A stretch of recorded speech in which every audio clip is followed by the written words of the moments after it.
ଏହା ହେଉଛି ଏକ ବହୁ ପୁରାତନ ତଥା ଓଡ଼ିଶାର ପୁରପଲ୍ଲୀରେ ପ୍ରଚଳିତ ଏକ ଲୋକପ୍ରିୟ କାହାଣୀ, ଯାହାର ନାଁ ହେଲା କାଞ୍ଚନ ଫୁଲ କଥା।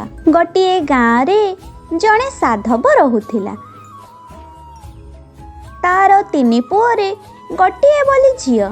ଭାରି ଗେହ୍ଲା ବସରାରେ ବଡ଼ ହୋଇଥିଲା। ନା ତାର କାଞ୍ଚନ। ରୂପରେ, ରଙ୍ଗରେ, ଗୁଣରେ କୋଉଥିରେ ବି ସେ କମ୍ ନଥିଲା। ବାପା, ମା, ଭାଇ, ଭାଉଜଙ୍କର ସେ ଅତି ପ୍ରିୟ ଥିଲା। ବିବାହର ବୟସ ହୋଇଯାଇଥିବାରୁ ଭଲ ବର, ଭଲ ଘର ଦେଖି ବାହା କରି ଦେଇଥିଲେ। ବହୁତ ଦିନ ହେଲା ସେ ବାପ ଘରକୁ ଯାଇନଥିଲା। ସେଥିପାଇଁ ସେ ଶାଶୁ ଶ୍ୱଶୁରଙ୍କ ଅନୁମତି ନେଇ ବାପ ଘରକୁ କିଛି ଦିନ ପାଇଁ ଆସିଥିଲା। ଦିନକର କଥା। ଆରେ କାଞ୍ଚନ, ଗୋଟେ କାମ କହିବି, କରିବ? ହଁ ଭାଉଜ, କହୁନ କି କାମ? ତୁମ ଭାଇ କୁଣିଆ ଘରୁ ଆସିଲେଣି। ଟିକେ ସଅଳ ଗଲ, ଶାଗ କେରାଏ ଖରଡ଼ି ଦେବ। ମୋର ତେଣେ ଗୁଡ଼ାଏ କାମ ପଡ଼ିଛି, ସେ ଏବେ ଖାଇବେ। ଭାଉଜଙ୍କ କଥା ଶୁଣି କାଞ୍ଚନ ଚାଲିଗଲା। ତରବର ହୋଇ ଶାଗ କାଟୁ କାଟୁ ଆଙ୍ଗୁଠିଟି କଟିଗଲା। ସେ ଆଉ କିଛି ନ ଭାବି ସେ ଲହୁକୁ ଶାଗରେ ମିଶାଇ ରାନ୍ଧିଦେଲା। କିଛି ସମୟ ପରେ ବଡ଼ ଭାଇ ଆସି ପହଞ୍ଚିଗଲେ। ଭାଇ, ତମେ ଆସିଗଲ? ଗୋଡ଼ ହାତ ଧୋଇ ଆସ, ମୁଁ ଖାଇବା ବାଢ଼ି ଦଉଛି। କାଞ୍ଚନ ସଙ୍ଗେ ସଙ୍ଗେ ଯାଇ ଖାଇବାକୁ ବାଢ଼ିଦେଲା। ବଡ଼ ଭାଇ ଖାଇ ବସିଲେ। ଖାଉ ଖାଉ ପଚାରିଲେ, ଆରେ ବାଃ, ଆଜି ଶାଗ ଭଜାଟା ଭାରି ସୁଆଦିଆ ଲାଗୁଛି। କିଏ ବନେଇଛି? ତମ ଗେହ୍ଲା ଭଉଣୀ କାଞ୍ଚନ। ଶାଗ କାଟୁ କାଟୁ ହାତ କଟିଗଲା। ସେ ସେଇ ଲହୁକୁ ନ ଧୋଇ ଶାଗରେ ଗୋଳେଇ ଖରଡ଼ି ଦେଇଛି। ଏସବୁ ଶୁଣି ବଡ଼ ଭାଇ ଭାବିଲେ, ଏତିକି ରକ୍ତ ଟିକେ ମିଶିଛି ବୋଲି ଶାଗ ଏତେ ସୁଆଦିଆ ଲାଗୁଛି। ଯଦି ରକ୍ତ ଏତେ ସୁଆଦିଆ, ତାହେଲେ ତାର ମାଂସ କେତେ ସୁଆଦିଆ ହୋଇଥିବ। କିଛି ଦିନ ପରେ କାଞ୍ଚନର ଶାଶୁ ଘରୁ ଖବର ଆସିଲା, ଆଉ ତାକୁ ଶାଶୁ ଘରକୁ ଫେରିଯିବାର ଥିଲା। ସେଥିପାଇଁ ବଡ଼ ଭାଇ ଭଲ ଦିନ ଦେଖି ଯିବାକୁ କହିଲେ। 2 ଦିନ ପରେ ବଡ଼ ଭାଇ କହିଲେ, କାଞ୍ଚନର ତ ଯିବା ବେଳ ହେଇଗଲାଣି। ତାକୁ ଜଲ୍ଦି ସଜ କରି ନେଇ ଆସ, ମୁଁ ତାକୁ ନେଇ ତା ଶାଶୁ ଘରେ ଛାଡ଼ି ଆସିବି। ଭାଇଙ୍କ କଥା ଶୁଣି କାଞ୍ଚନ ସଅଳ ବାହାରି ପଡ଼ିଲା। ଯିବାର ଇଚ୍ଛା ନଥିଲେ ମଧ୍ୟ ମନ ଦୁଃଖରେ ଲୁହ ଛଳ ଛଳ ଆଖିରେ ସମସ୍ତଙ୍କଠୁ ବିଦାୟ ନେଇ ଚାଲିଲା ତା ଶାଶୁ ଘରକୁ। ବଡ଼ ଭାଇ କାଞ୍ଚନକୁ ନେଇ ଶାଶୁ ଘରକୁ ଛାଡ଼ିବାକୁ ବାହାରି ଗଲେ। ଆଗେ ଆଗେ ଯାଉଥାନ୍ତି, କାଞ୍ଚନ ପଛେ ପଛେ ଚାଲିଥାଏ। ଯିବା ବାଟରେ ଗୋଟେ ଘଞ୍ଚ ଜଙ୍ଗଲଟିଏ ପଡ଼ିଲା। ଭାରି ଡର ଡର ବି ଲାଗୁଥାଏ। କିଛି ବାଟ ଗଲା ପରେ ବଡ଼ ଭାଇ ଗୋଟେ ଜାଗାରେ ଅଟକି ଗଲେ। କ'ଣ ହେଲା ଭାଇ, ଅଟକି ଗଲ କାହିଁକି? ସନ୍ଧ୍ୟା ହେବା ଆଗରୁ ଆମକୁ ଜଙ୍ଗଲ ପାରି କରିବାକୁ ପଡ଼ିବ। ହଁ ଯେ, କଥା କ'ଣ କି, ଟିକେ ବିଶ୍ରାମ କରିକି ଯିବା। ଆଉ ଚାଲି ହଉନି। ତୁ ଏଠି ବସ୍ଥା, ମୁଁ ଟିକେ ଆସୁଛି। କାଞ୍ଚନକୁ ଗୋଟେ ଗଛ ମୂଳରେ ବସେଇ ଦେଇ ବଡ଼ ଭାଇ ଟିକେ ଦୂରକୁ ଚାଲିଗଲେ। ସାଙ୍ଗରେ ଅଣ୍ଟିରେ ପୁରାଇ ଆଣିଥିବା ଛୁରୀକୁ ବାହାର କରି ସେ କାଞ୍ଚନକୁ ମାରିବାକୁ ଗଲେ। ଗଛ ମୂଳରେ ଶୀତଳ ପବନ ପାଇ କାଞ୍ଚନର ଆଖି ଟିକେ ଲାଗି ଯାଇଥିଲା। ସେ ସୁଯୋଗ ନେଇ କାଞ୍ଚନର ଚୁଟିକୁ ଧରି ତା ବେକକୁ କାଟିଦେଲେ।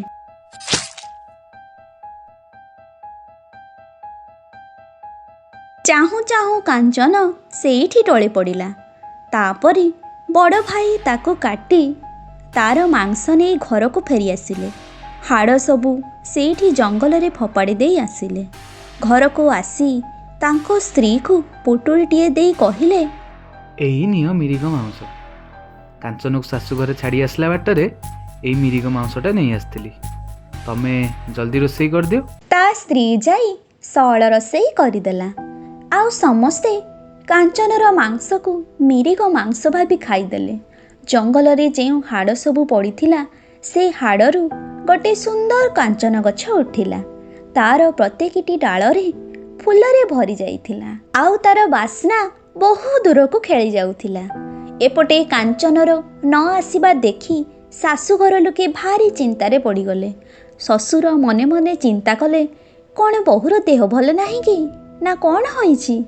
ଏମିତି କେତେ କ'ଣ ଚିନ୍ତା କରୁଥିଲେ। ସେ ସାଥିରେ ଜଣେ ବାରିକକୁ ଧରି କାଞ୍ଚନକୁ ଆଣିବାକୁ ଗଲେ। ବାଟରେ ଯାଉ ଯାଉ ସେଇ ଜଙ୍ଗଲଟି ପଡ଼ିଲା। କାଞ୍ଚନ ଫୁଲର ବାସ୍ନା ଦୂରକୁ ଦୂରକୁ ଖେଳି ଯାଉଥିଲା। ବାରିକଟି ଫୁଲର ବାସ୍ନା ଶୁଙ୍ଗି ଶୁଙ୍ଗି ଗଛ ପାଖରେ ଯାଇ ପହଞ୍ଚିଗଲା। ଆଉ ଏତେ ସୁନ୍ଦର ମନଲୋଭା ଫୁଲ ଦେଖି ବାରିକଟି ତଳିବାକୁ ହାତ ବଢ଼ାଇଲା। ଆଉ ସଙ୍ଗେ ସଙ୍ଗେ ଗଛଟି ପବନରେ ଦହଲେ ଗୀତ ଗାଇବାକୁ ଲାଗିଲା। ଥିରି ଥିରି ଫୁଲ ତଳ ହେ ବାରିକେ, ଗଛରୁ ପତର ଝରେ, ବଡ଼ ଭାଇ ମୋର ଖଣ୍ଡାରେ ହାଣିଲା, ତା ଦେଖି ମୋ ଦେହ ଥରେ। ଶାନ୍ତି, ଏ ଗଛକୁ ଛୁଇଁଲେ ମଣିଷ ଗୀତ ଶୁଭୁଛି, ତମେ ଟିକେ ଛୁଇଁଲ। ସତକୁ ସତ ଗୀତ ଗାଉଛି ତ।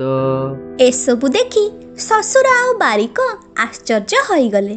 ଆଉ ସେ ଫୁଲ ତୋଳିବାକୁ ହାତ ବଢ଼େଇବାରୁ ପୁଣି ଗୀତ ଶୁଣିଲେ। ଥିରି ଥିରି ଫୁଲ ତୋଳ ହେ ମୋ ବାପା, ଗଛରୁ ପତର ଝରିବ, ବଡ଼ ଭାଇ ମୋର ଏତେ ନିରିଦୟ, ଆଉ କି କାଞ୍ଚନ ଫେରିବ।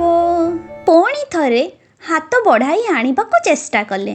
ଥିରି ଥିରି ଫୁଲ ତଳ ହେ ବାରିକେ, ଗଛରୁ ପତର ଝରେ, ବଡ଼ ଭାଇ ମୋତେ ଖଣ୍ଡାରେ ହାଣିଛି, ତା ଦେଖି ମୋ ଛାତି ଥରେ। ସେ ଗୀତ ଶୁଣି ଶ୍ୱଶୁରଙ୍କ ମନରେ ଦୁଃଖର କଳା ବାଦଲ ଛାଇଗଲା। କୋହଭରା ଗୀତ ଯିଏ ଶୁଣିଲା ତାକୁ ବି କଷ୍ଟ ଲାଗୁଥିଲା। ସେ ସବୁ ଶୁଣି ତାଙ୍କ ବୋହୂର କଥା ଭାରି ମନେ ପଡ଼ୁଥାଏ। ସେ ଆଉ ଡେରି ନ କରି କାଞ୍ଚନର ବାପ ଘରକୁ ଯାଇ ସବୁ କଥା କହିଲେ। କାଞ୍ଚନର ଶ୍ୱଶୁରଠୁ ଏମିତି କଥା ଶୁଣି କାଞ୍ଚନର ବାପା ମା ଆଶ୍ଚର୍ଯ୍ୟ ହୋଇଗଲେ।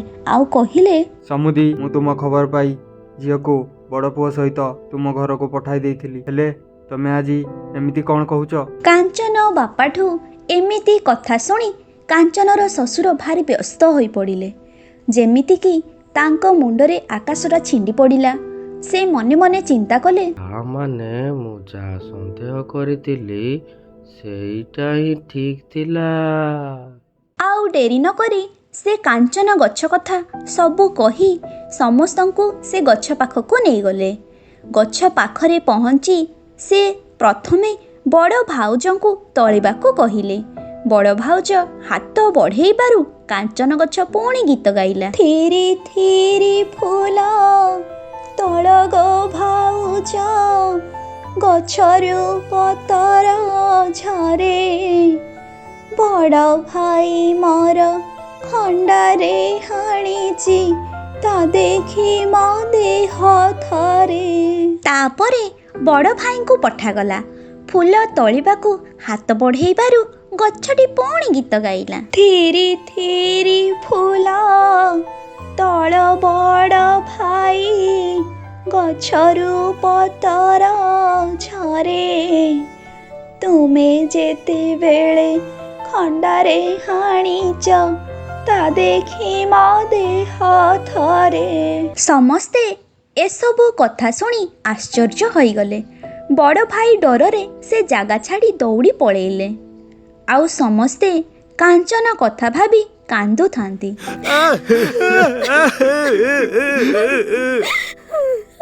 ସେ କାନ୍ଦିବାର ସ୍ୱର ପୁରା ଜଙ୍ଗଲରେ ଗୁଞ୍ଜରିତ ହେଉଥିଲା।